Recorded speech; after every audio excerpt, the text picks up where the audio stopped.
All engine running. Absolute genius. Get this. Welcome. This is the show where we bring you Science. What that essentially means is discoveries, Advances. Questions. Research. technology. Unbelievable. Without further ado, This is The Naked Scientists. Hello, welcome to the programme where we bring you the latest breakthroughs in science, technology and medicine. I'm Chris Smith. This week, how strapping lights onto fishing nets can help fishermen avoid catching the wrong sorts of fish. Researchers work out what time of year the dinosaurs died out, and the device that boosts your solar panel power and gives you water for free. Plus, we're going to be discussing cyber warfare. Vladimir Putin has repeatedly threatened to unleash disruptive cyber attacks against a range of target countries. But what could these comprise, and how much damage can he really do? The Naked Scientists podcast is powered by ukfast.co.uk.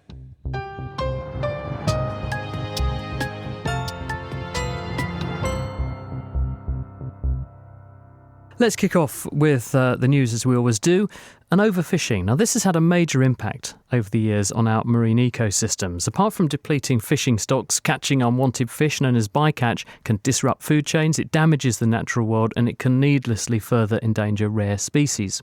However, reducing the amount of bycatch while still maintaining profitable fishing enterprises has been very difficult. But now, new research is shedding some light on a possible solution.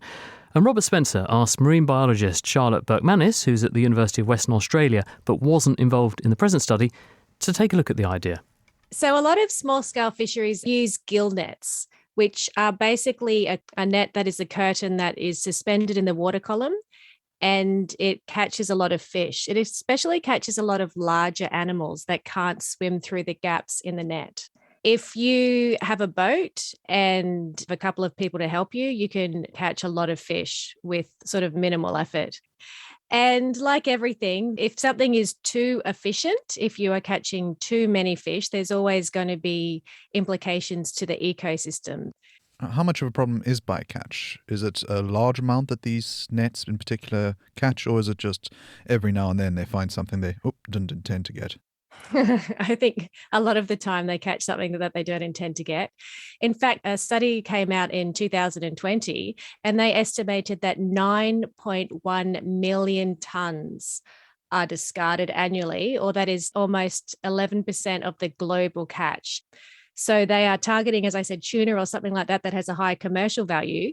And they actually get these other animals caught in the net as well. And it depends on the species. It can be sharks, it can be other animals that they're definitely not targeting, like dolphins, like turtles. A lot of fishermen, I do believe, do make a great effort to get them back in the water alive, but there's a lot of them that are just dead when they're pulled aboard. Can you describe what the study in Current Biology did in order to try and reduce the problem? Well, this was actually a very elegant study. This study got green LED lights and affixed them to gill nets every approximately 10 meters on the net. And they also had other nets in the water which served as controls. And so controls are basically something that they put in the water at the same time in the same area to compare the two to see what's actually happening with these LED lights. And they found that the illuminated nets actually caught 63% less bycatch in total, and that's over 80% fewer squid and 95% of fewer sharks and rays by weight. So that is very effective in eliminating bycatch. But the species that they were targeting, they were still capturing. So it was really a great study that showed that not only can we help conservation and the environment, but we can also ensure that these fishes catch the fish that they want. I mean, that's incredible that you've managed to select out over 90% of certain bycatch species, but not really reduce your target. Do we have any idea how that works? Why do the bycatch fish avoid a lit net and not the target catch? Well, that is the question, and that's what needs more research. We know that elasmobranchs, which are sharks and rays, this group does have highly developed visual systems, and this is what they noted in the study. But it's unclear if they were actually attracted to the net or deterred by the illumination, but it was obviously having some sort of a visual cue on them. But also the squid that were deterred as well. We know that they actually have enlarged eyes because they're predators. That's something that we need to look at in further depth. How do you power these lights underwater? Is it something that you sort of run cables back to land, or are they battery operated? I believe these ones were battery operated, and each one of these LED lights costs approximately $8. So if you're in a fishery that can afford it, that's great. But for a lot of these smaller fisheries, that price could actually be an issue. So the researchers are also looking into having these solar powered lights. So that would definitely make these smaller subsistence fisheries be able to use this method as well. So adding lights to your netting is presumably a time-intensive and labor-intensive process. Is it worth it for these fisheries? As you say, there will be a cost for having these LED lights, but there's also a benefit. It also helps them by eliminating the time consuming and cumbersome task of actually cleaning and untangling these nets and repairing them. If you get a big shark in the nets, it can actually rip your net, which is expensive, and you've got to clean it. And it's also dangerous handling these large animals because they're not too happy being caught in this net either. So there possibly is an increased expense in having these lights, but perhaps it'll be a greater benefit in general of having them. Presumably, if you catch an electric eel, then you get the lights for free. Who knows? That was Robert Spencer. He was talking with Charlotte Burke-Manis. You can hear and read more about that study in the journal Current Biology. Now, about 65 million years ago, an asteroid slammed into the Earth in a cataclysmic impact that, among other things, wiped out the dinosaurs. But, incredibly, scientists now think they know at what time of year this happened. PhD student Melanie During, who's at Uppsala University in Sweden, has found tiny balls of congealed glass made by the impact lodged in the gills of fish that died that day and were fossilised. And because fish grow at different rates at different times of the year, she was able to work out when they must have died, as she explains to Harry Lewis. When the meteorite hit, it's like throwing a bowling ball in a sandbox. Molten rock immediately gets expelled into space. And in space, they crystallize. But there's no gravity. It's a vacuum. So the lightest elements, they stay in the center. So you've got these balls that are often hollow in the center or glossy in the center. And then they rain back down on Earth. Those are impact spherules or tektites. And they have a fallback time of 15 to 30 minutes. And the second thing is that when the impact hit, you get this shock wave going through the Earth. Of course, it's going to generate tsunamis in the direct ocean, but also on the continental plate, the overlying bodies of water, lakes, rivers, slush back and forth, like a pool during an earthquake. And so this deposit with these fishes is a Saiche deposit. It was caused by such a wave to go back and forth. So they alternate in the way that they are stacked up. So the fish are following this motion of the water. So they're either pointed maybe east or maybe west, whichever way it is. They're in polar kind of opposites. Yeah, it's east and west. Yeah. Some of them are pointing in different directions, when they hit the tree or they're split open. It's a very violent deposit, but the majority of the fishes are following the direction. We expect that these small spherical pits of meteorite, they're actually earth rock. They're earth rock that's been ejected into space, yeah. And they are penetrating actually into the bodies of the fish? No, they're not. They are actually taken up in their gills. They were still swimming and looking for food when the first impact spherules hit. And they just sucked them up like they do with plankton, and they choked on them. Right. And so through that, you're able to actually estimate what time of year these fish died. Yeah, so these fishes, they must have died on the day. The incoming wave and the impact spherules both should have come within an hour. So we know that they died on the day. And these fishes, they have bones that grow like tree rings, registering a new year every year. But growth is not homogeneous. It's not like, growth, non-growth, growth, non-growth. No, we can actually tell that in spring, growth gets started. You can tell that food uptake begins, but it's not as high as in summer, for instance. And then autumn is much lower. And then in winter, there's absolutely no growth. So that's how we recognize. And we've got multiple seasons in multiple fishes. So we were documenting that. And all of them clearly died at the same time. And all of them clearly died when they were increasing their food intake again after winter, but not yet at the summer maximum. When this meteorite struck, we know roughly where it where it was as well, right? So whereabouts was it? Yeah, it's a little town now called Chicxulub that is closest to the crater, and that's in the Mexican peninsula. So if you have the Gulf of Mexico, it's on that arch on the bottom, which was in the northern hemisphere when it struck. So I would say it's roughly 3,500 kilometers south of the location that I studied. And so what were the effects, for the northern hemisphere and the southern hemisphere? Did they differ? So what did differ is that in the north it was spring, and in the south it was therefore autumn. So when you look at the behavioral life cycles of the organisms, then in the spring plants were producing seeds, their first leaves, flowers. Animals were looking for food, tending to offspring. And in the southern hemisphere, they were preparing for winter. So plants were shedding their leaves, making them a lot more robust and many animals were seeking shelter and trying to prepare for winter. And especially that latter category, those underground, may have just been in the right place at the right time when the meteorite struck. So we know that there's this transition, right, from what's around us today, from the dinosaurs to a very mainly populated mammal ecosystem. And this could have been due to the time of year in which the meteorite struck. Yeah, which is insane. I mean, to be able to extrapolate that out as well and to think of it not as a jigsaw puzzle for when it happened, for why our world looks the way it does. That's got to be pretty exciting for you to be able to connect these dots. It really is. And then you start looking up, okay, so what was the recovery time? And then you see that in the southern hemisphere, it looks like they recovered twice as fast. Where did turtles survive? Turtles survived in the southern hemisphere.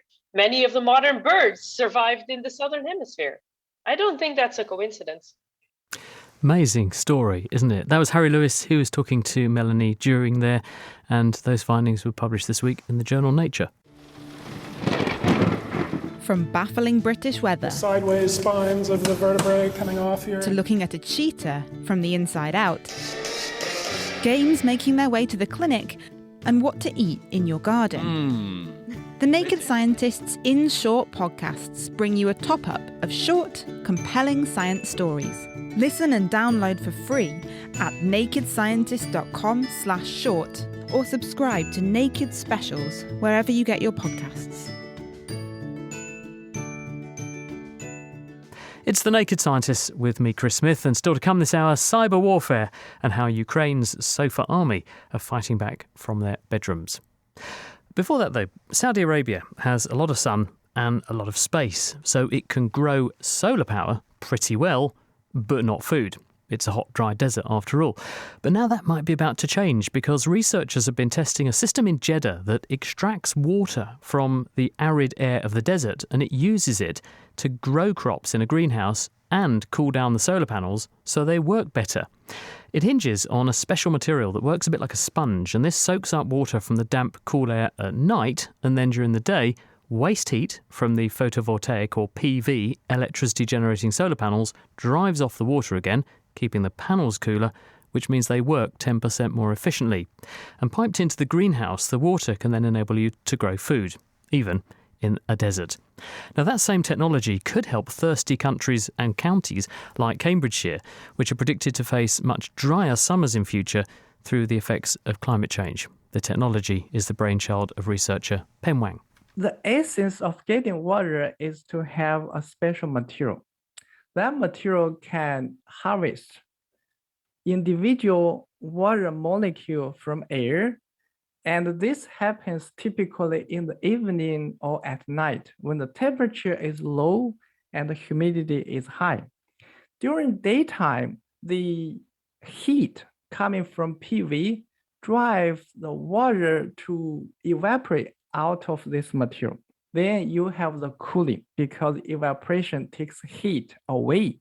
This reduces the PV temperature and then let the PV to give us more electricity. Is the material that's doing the soaking up of the water at night time from the air separate from the panel and you send heat from the panel to that material to drive the water off, or is it intrinsically within the panel material? In our design, we have our material stuck on the backside of the PV panel. So this way, the heat can naturally flow into the material and drive the water evaporation. So in essence then, we've got a system that's storing water at night time, which it's soaking up from the cooler nighttime air. The system that's capturing heat during the day is passing that heat into this water reservoir, driving the water off, cooling itself in the process, and you're capturing the water, which you can then send to a system that will use that water to grow food. Precisely. How much water are you able to get out of the system? For our experiment, we were able to produce about 1 liter per day per square meter. We still believe there's a lot of room for further improvement. And if you talk to your plant science colleagues, do they think this is a viable option? Many people believe so because in Saudi Arabia, there's no river and this technology gets water from nowhere. It does not rely on conventional water sources to produce water. Therefore, with small amount of water being produced by this system, if you can utilize this very precious water for beneficial purpose to meet very basic human demand, that would be great. It would indeed. Pen Wang there, he's at the King Abdullah University of Science and Technology. A strange new trend is being reported by psychiatrists around the world. An increase recently in the number of teenagers with new tic-like behaviours. That's tic without a K. Now, this has become particularly marked since the pandemic kicked off, and it coincides also with a surge in social media and online video consumption. So scientists suspect that some people who are susceptible to tic conditions, like Tourette's, when exposed to videos of others with tics, can develop them themselves. Julia Ravey reports. So I'm just on TikTok and I'm looking up the hashtag for Tourette's. The hashtag Tourette's has 5.5 billion views. And some of the top videos are an individual with Tourette's trying to do a COVID test, an individual trying to drink a Coke, and there's also a video here of a young girl with these jerk-like motor movements who's asking, why is this happening to me? So this looks like an individual who has recently developed tic-like behaviours. There's no doubt that these videos are raising awareness of what it is like to live with tic-like behaviours, but are they having an impact beyond that? Jessica Fry from the University of Florida told me what they've been seeing in their clinics over the past year or so. Increased onset of tic-like behavior, and there is a concern that there is some social media influence involved in the onset of some of these tic-like disorders. One of the things we're seeing is a lot of the patients that come to us with these new onset tics, they're mimicking a lot of well-known social media influencers. And so they have the same exact or very similar tics to the ones that they've seen in the videos. There have been historical incidences of functional conditions spreading through populations. There was something called mass hysteria, where one person kind of got some sort of thing, and then everyone in the school got this same type of thing. And that's on a much grander scale now with social media use, because it's everywhere, like viral content going kind of worldwide. And being exposed to this content with viral videos of tic-like behaviours could influence those who already have tic-like conditions or are susceptible to them. The tricky part, of course, is that people who have Tourette syndrome or organic tics, a very common manifestation is if they see people with tics, that can actually be a trigger for their own tics and make them tic more. Since the pandemic, with more teens being isolated and online, the occurrence of people coming across tic-like behaviour videos has no doubt increased, which could be a good or a bad thing. Jessica and colleagues are now trying to understand if social media is impacting tic-like behaviours, and have started with a small study looking at the link between social media usage and tic severity. We did see some correlative data between the social media use as well as tic severity. There is no correlation between social media use and tic frequency. And what was particularly interesting was only 5% of participants actually reported using social media to look up things related to tics and Tourette syndrome. This was a surprise. because our hypothesis going into this was that if you're going to be watching more videos on social media related to tics and Tourette syndrome, that may generate more severe or more frequent tics. So we did see a correlation, but don't really have an explanation for the causation quite yet. These results can be hard to untangle given that stress is a known influencer of increased tic-like behaviour. Given the pandemic, the increased social media use, which one is it? Which came first, the chicken or the egg? Is it the anxiety driving the tics? Is it the social media use? Is it the pandemic? Is it one of those causing the other? So we don't really know. While larger studies go on to unpick this, Jessica and others have seen one technique which has been found to help reduce tic-like behaviours in some instances. Anecdotally, we've seen that if we educate patients about where they are getting their information from, and they kind of stop and reduce their social media use, a lot of times the tics get better. It's good to hear, isn't it? I wonder if you get a tic off TikTok, does that make it a TikTok tic? Jessica Frey there from the University of Florida, ending that report by Julia Ravey. Now, we began this section of the programme in the underwater world, so let's head back there. Have a listen to this. Now that is what you would hear were you to dangle an underwater microphone into the koi carp pond at Kew Gardens. In other words, the underwater realm is a noisy place, and the sounds that you can hear there are a giveaway for who's around and in what sorts of numbers. That, in turn, can be used to gauge the health of the local ecosystem. And so scientists want to build a global reference library of these sorts of sounds. Evelina Wang caught up with Exeter University's Sophie Nidalek to hear what she's got in mind. There are so many animals that make sounds underwater. It's incredible.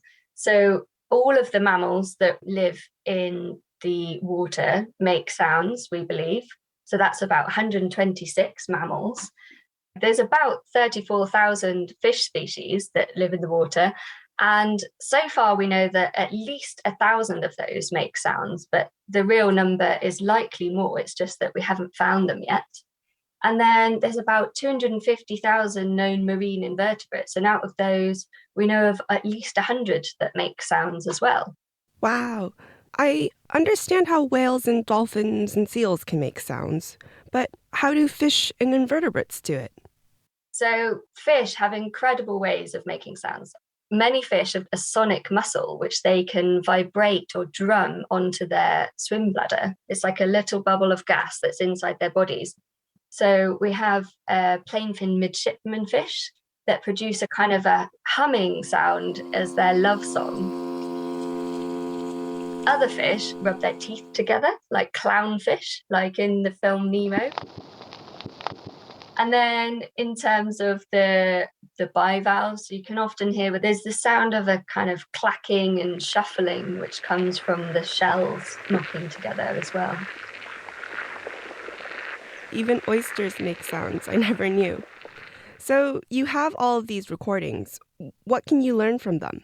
So all of these sounds can be really useful to monitor where there are areas of healthy habitat, or where there are areas where habitats might be shifting in their distribution because of climate change, or maybe deteriorating in quality.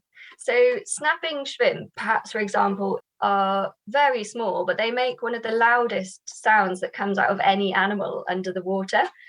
So they make a snap by clacking together two parts of one of their claws.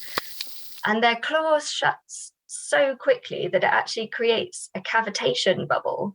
And that bubble snaps shut with so much force that it momentarily creates energy that's as hot as the surface of the sun. So these shrimp can actually be really useful because they tell us about the health of a coral reef, as well as just, that they're there being shrimp. So the healthier a coral reef is, the more of these snapping shrimp sounds that we can find. Also, the more fish vocalizations that we find as well. So, Sophie, you are part of the team trying to establish this global library of underwater biological sounds. What are the main goals of this project? What we really want to call for is a global level of library where these sounds are being shared around the world. And that will mean that it's open access so that anybody can contribute to it and anybody can use it. We need now more than ever to be able to catalogue what animals can be found in the ocean and where they can be found, as we're losing biodiversity at alarming rates, and involve citizen scientists in this effort as well. So if a person is to make some sound recordings under the water, then they might be able to upload it to the library, and that would help identify what species people are encountering. I think the underwater world often can suffer from an out of sight, out of mind problem when it comes to engaging with it and protecting it. But this could be a way for an average person to engage more in their local blue habitats. Sounds good to me. That was Sophie Nedelic, and she was speaking with Evelina Wang. Much has changed for business owners, managers, and staff recently. But with over 30 years' experience in telecommunications, award-winning independent company Spitfire have the expertise to make sure you stay ahead and can keep on innovating. Whether it's connectivity, MPLS networks, firewalls, or phone systems, Spitfire can help. To find out more, go to spitfire.co.uk. That's spitfire.co.uk. Spitfire, telecoms and IP engineering solutions for business since 1988. Music in the programme is sponsored by Epidemic Sound, perfect music for audio and video productions. Welcome back. You're listening to The Naked Scientists with me, Chris Smith. Ukraine is at war with Russia, but as other countries rally to support and equip the Ukrainians, Vladimir Putin has repeatedly threatened reprisals. He's singled out the UK in particular as being in the firing line, and in his arsenal, alongside the nuclear threat he's already put on the table and Russia's track record of poisonings, are potentially disruptive cyber attacks. But what would these comprise, and how much damage can Vladimir Putin really do, and what can we do to stop him? Also, as Putin strangles the Russian free media, blocking the BBC and banning his own commercial outlets to manipulate the narrative that's being fed to the Russian public, we'll be considering how social media is changing the terms of engagement in 21st century conflicts. Is it as much a battle over online information as boots on the ground? With me for this part of the programme is mathematician and Naked Scientist intern Robert Spencer, who's been working on this week's programme. Hello, Chris. Yes, coming up we'll hear from the experts in the cybersecurity industry to find out how worried they are, and we'll consider whether cyber warfare is governed by the same rules, such as the Geneva Convention, that guide traditional warfare. But first, we're going to hear from Ukrainian law student Solomia. She's part of Ukraine's SOFA army of keyboard warriors who are using the power of social media to counter misinformation and share the reality with people worldwide, including, critically, in Russia, so the Russian public can hear what Vladimir Putin is trying to stop them finding out. She spoke earlier this week with our own James Titko. Hi, Solomia, how are you? Yeah, thank you. Hello, we are good. We are in a safe place now and everything's kind of all right. I was wondering if, for the benefit of our listeners, you could tell us a bit about where you're from and how life has changed in the past week. So I'm originally from Kyiv. I'm studying law. When the news first broke of the war starting, what were those first few days in Kyiv like? So everything started 4 or 5 a.m. There were sirens and it was the most terrifying moment. After 2 days, when we were in Kyiv under these explosions and bombs, we decided to leave the city. And now we are in the western part of Ukraine with my grandmother. I'm worried for all those people who are in Kyiv right now. I have a lot of friends that decided to stay there. Also, my grandparents are still in Kyiv, and I'm really worried about them. Every night, I dream about something with war in it. So it's either we need to go to the shelter or just some shootings. But like every night in my dreams, I see war. How are you keeping up to date with the situation at the moment? We're using TV, of course. Also, we have a lot of information going through Instagram. And I don't know if you know about this messenger called Telegram. It's really popular in Ukraine. And we have some channels on Telegram, like verified our government, some verified news sources. And we're trying to use only these accounts because others can be just fake or spread some Russian misinformation. Have you been given any particular instructions on how to act online since the start of the conflict? Yes, so firstly, our government said us to only use our governmental sites, not to believe any other accounts.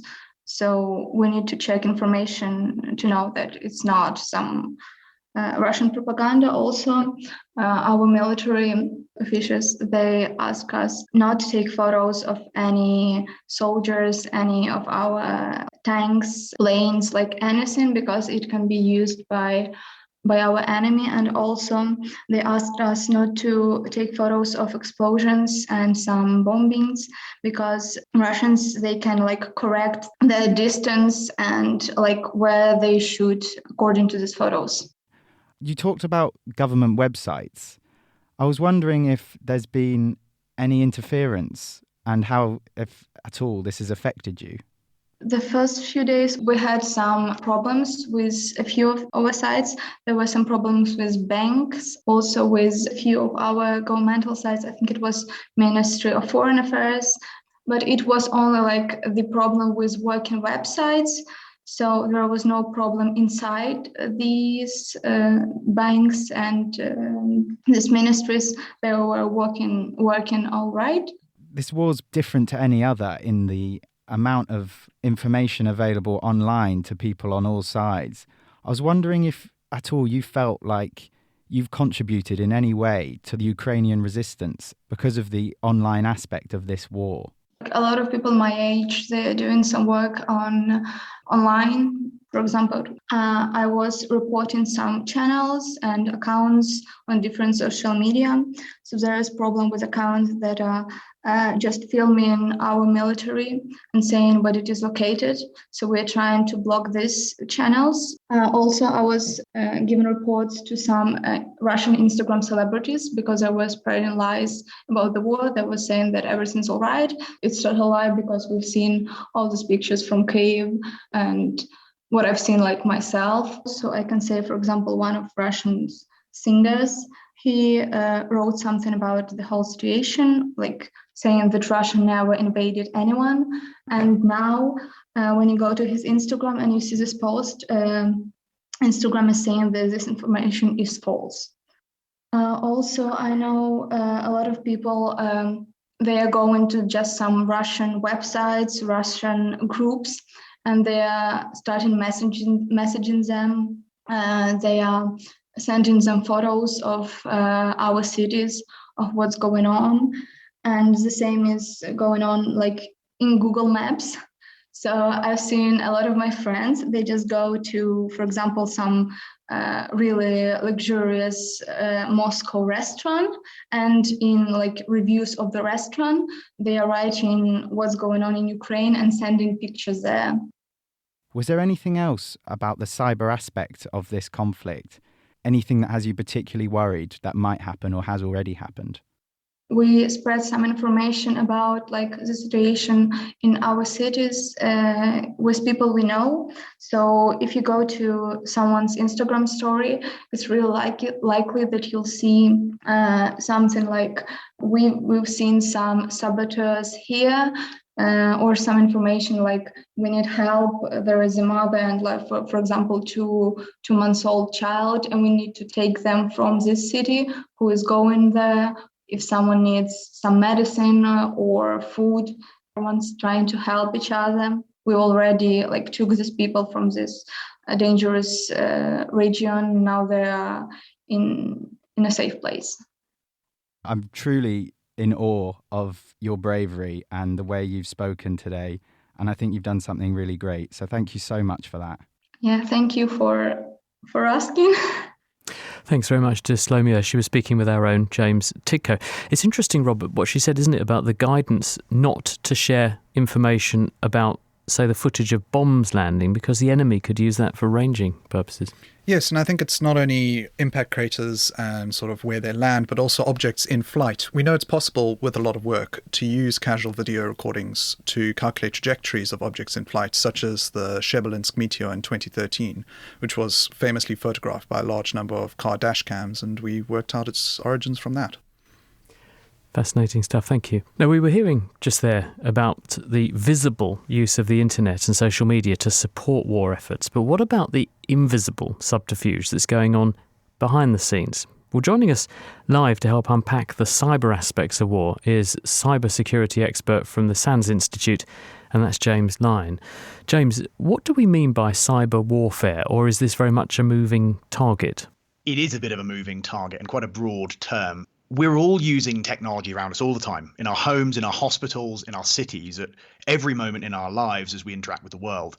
And unfortunately, building technology without flaws is impossible. So security researchers, or cyber criminals, or governments can find these flaws, and where the former will use that to help businesses become more secure, the latter could use it to gain access to systems, maybe remote controlling them, distributing nasty malicious code that steals usernames, passwords, or maybe even wipes or manipulates data. It can also involve manipulation of sentiment on social media. We've just heard from Slomir about some very, very wise practices about caution of disinformation online, checking the validity of news sources, and care in sharing intelligence.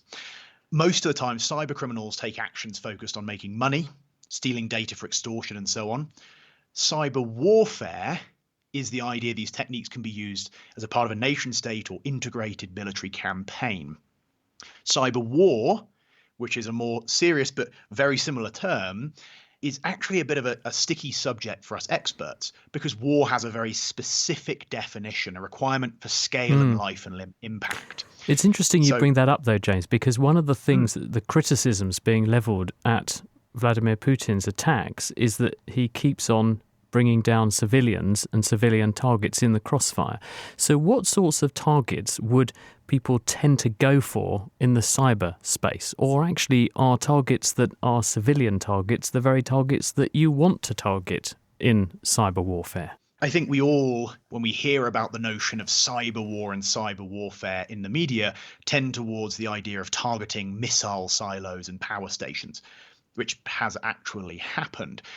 But a lot of the time, it's targeting information sources, it's targeting civilians, it's targeting social media. A lot of the time, it's trying to draw attention away from true motives. And indeed, that's a lot of what seems to be happening in the Ukraine at the moment. The UK National Cybersecurity Centre, the Department of Homeland Security, warned of potential substantial Russian cyber attacks like have happened before, more on the serious infrastructure side.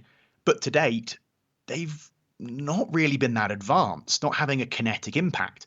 They've mostly been distributed denial of service, which is knocking a site or service online, a bit like getting 20 of your friends together and going to a supermarket and filling up the rotating doors so no one can get in.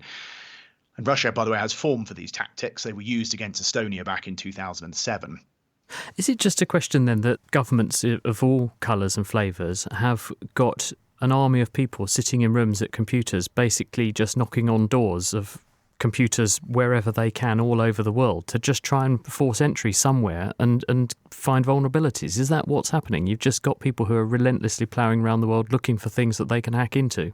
Well, in effect, yes. Espionage has been something countries the world over have engaged in forever.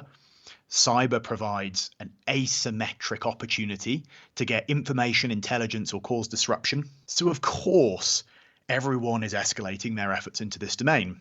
What's interesting, having just said that so far most of the examples from Russia have been very basic, there are a couple of attacks they purportedly executed.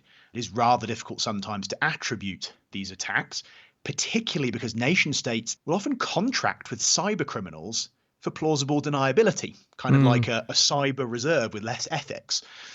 They've been known to target power stations, indeed back in 2015 causing a blackout that plunged a couple of 100,000 Ukrainians into darkness for a few hours. James, thanks very much. That's James Lyon.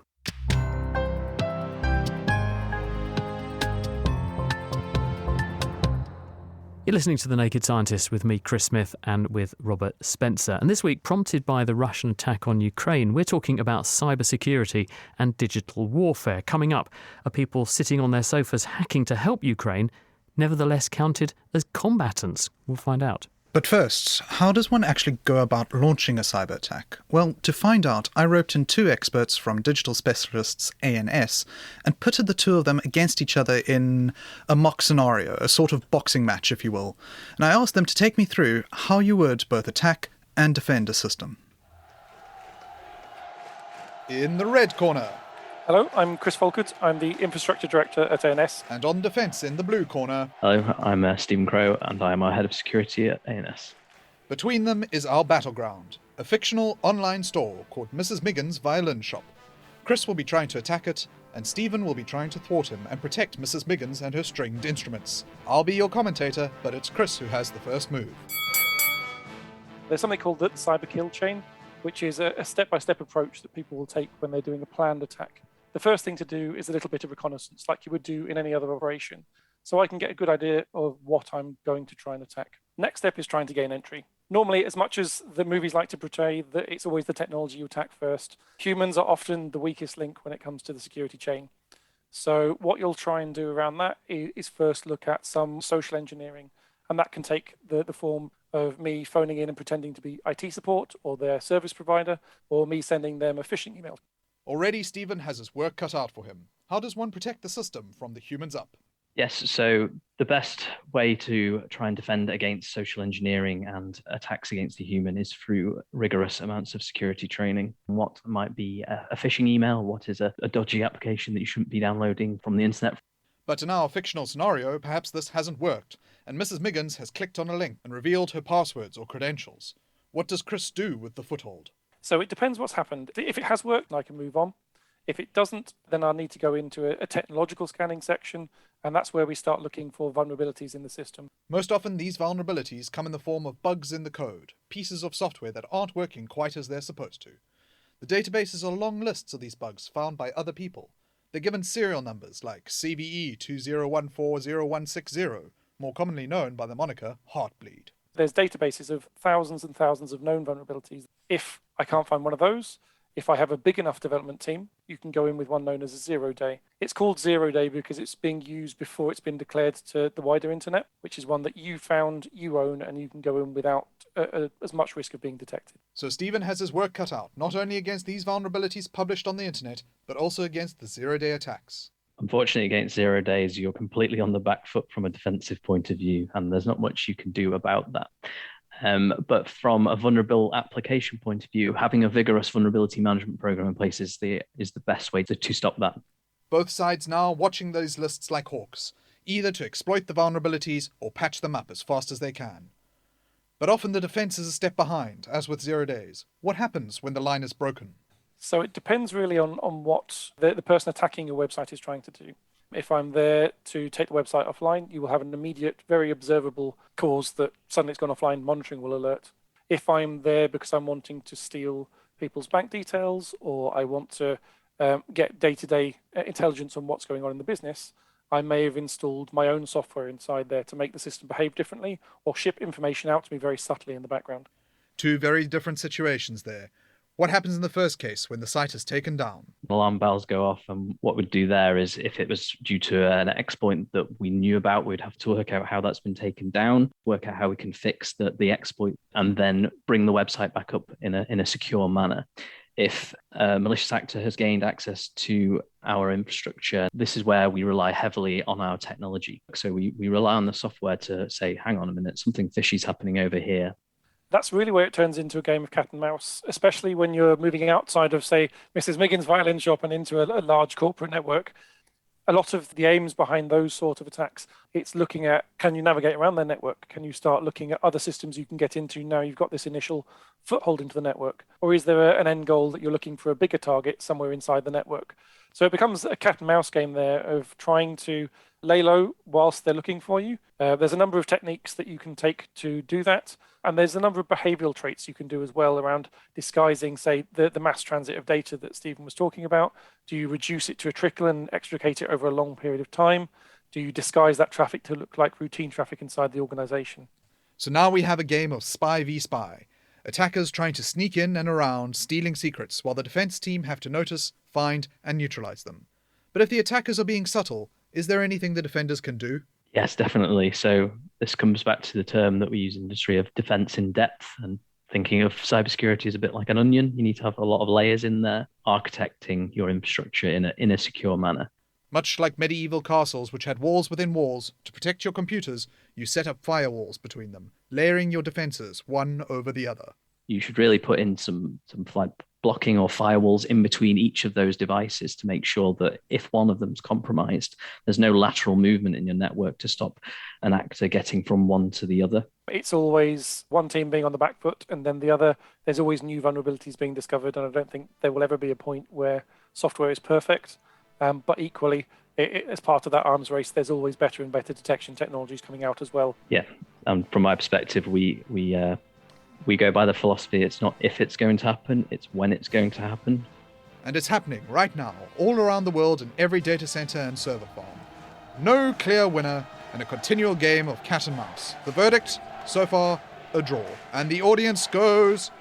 well, the audience doesn't even know the fight has started. Indeed, as one person said to me, there are two kinds of companies on the internet, Robert, those that have been hacked and those that don't know they've been hacked.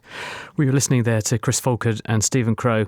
They were from ANS. And we shouldn't forget, of course, that cyber war is still war. People can get hurt. It does have very real impacts on military strategies. Conflict in general, though, is governed by the Geneva Convention and other international agreements. So is cyber conflict similarly regulated? It's an interesting question, and I put it to Dr. Heather Harrison-Dunnes, a senior lecturer at the International Law Centre of the Swedish National Defence College. The basic answer is yes, it is. And the vast majority of states agree that the law of armed conflict applies to cyber operations exactly the same as it applies to other operations. There are a handful of states who disagree with that. Those states include China and Russia. The easy part is saying that the principle of distinction, that you have to distinguish between military objectives on the one hand and civilian objects on the other, and only target military objectives.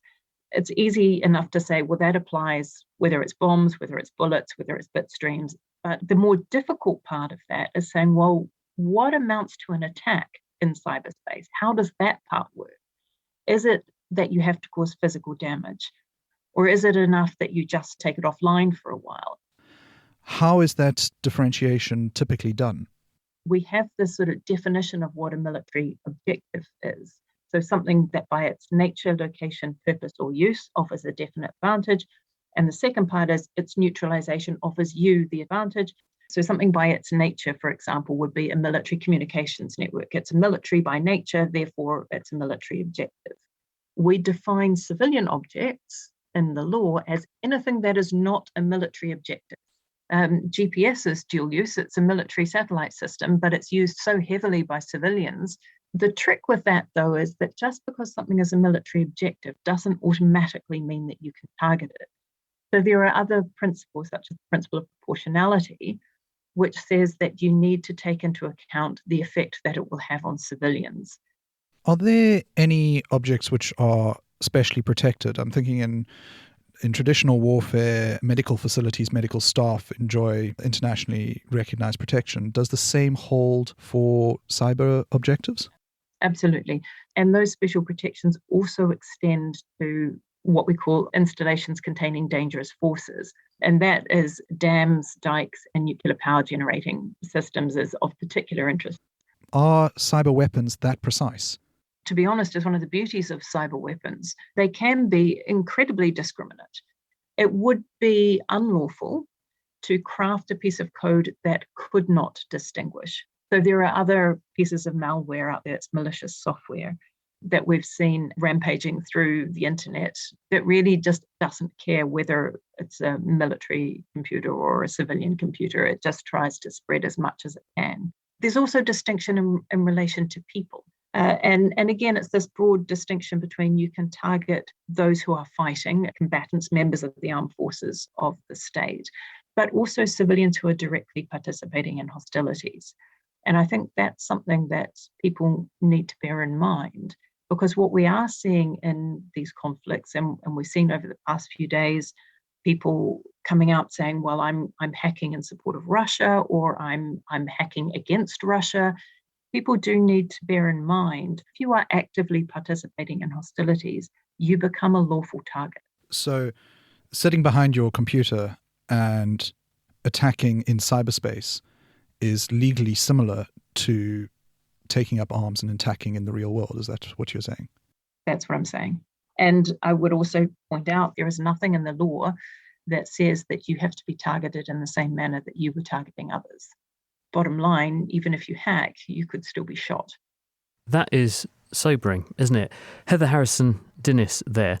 Does that mean that Slomia, Robert, and her friends that we heard from at the top of the programme, when they were describing review bombing Moscow restaurants with the real deal from what's happening in Ukraine, they're actually classed as combatants then? Well, after our interview, I got back in touch with Heather to ask her that exact question. So she replied that no, they are not combatants because they are not taking a direct part in hostilities. In brief, they haven't adversely affected the military ability of anyone involved in the conflict or caused harm to protected people or objects. Are they still protected by the law despite what they've been doing then? They are. She also adds this interesting fact. If someone were to engage in cyber warfare, they only lose their civilian protection for the duration of the attacks they are making. Once they stop making cyber attacks, they regain that civilian protection. That sounds murky though, doesn't it? Because could you not get people flipping and flopping between saying, well, I was hacking yesterday, but I'm not hacking today, so I'm all right today. You didn't catch me yesterday when I was at it. It gets down to the level of I was hacking when I was in my living room and now I'm in my kitchen. It's incredibly murky. Well, still with us is cybersecurity specialist James Line. James, do you think this kind of vigilante information war and also cyber warfare is something we're going to see more of in the future? Because it's certainly been something people are commenting on as being almost like a first, that we haven't really seen a war where this has been so prominent in the past. I think there's an inevitable trajectory towards more use of cyber warfare tactics or cybercrime with aligned interests, just because we're placing more and more technology around us at every moment. And that just makes it, rife for opportunities. Now, this has been building for some time. There have been attacks as far back as, the early 2000s against industrial control systems and power stations. But of course, this is starting to put it into a new level of light to the public in light of the horrific events in the Ukraine. So I would certainly say this is something we are going to see more of. And we need to remember that throughout this program, we've talked about, military actions and intelligence. We've also talked about how individual businesses can be targeted. And whilst the Russians are probably not taking time out right now to target Mrs. Miggins' violin shop, that doesn't mean that they couldn't be part of a campaign of cyber criminals or used as part of a more substantial nefarious attack. So it's important we're all following cybersecurity safety practices. This isn't just a government thing. I know that this is obviously prominent right now, but have many of these actors already been preparing the ground for many years? For instance, we're buying wholesale bits of equipment from other countries. Is it possible that there are lots of backdoors that we're unaware of and they could be then activated to call up an army of devices that we've all got in our homes and all around us, or they can access those backdoors when they want them? Without wanting to cause people to start ripping technology out of their homes left, right and centre. Yes, supply chain attacks have occurred on significant scale, attributed to nation states as well as cyber criminals multiple times over the past few years. So sourcing technology, particularly to put into sensitive places like power, water, utilities and telecoms, is something that has to be done very carefully. It is very much an active risk as we depend on technology more and more. So it is crucial that, as individuals, we're constantly looking at our use of technology and thinking about, the validity of information we're accessing, thinking about how technology may be manipulating us. And then, of course, governments and businesses have huge responsibilities in securing and sourcing these, very crucial pieces of infrastructure like 5G, like power and water, that have demonstrably been attacked by nation states in the past. James, thank you very much indeed. That's James Line from the SANS Institute. Robert. So, we've been seeing how cyber warfare is just one part of the battles waged over bitstreams. Information wars and controlling the narrative can be just as important. However, when deployed as a tool to support kinetic forces or to prepare the battleground, it can be powerful indeed. Used in a conflict, it's regulated in a similar way to traditional combat, but there are a lot of legal details that need ironing out. And as we move to a more interconnected world, the only thing that's certain is that it's here to stay. Well, let's move on now and finish, as we always do, with a complete change of tone and topic.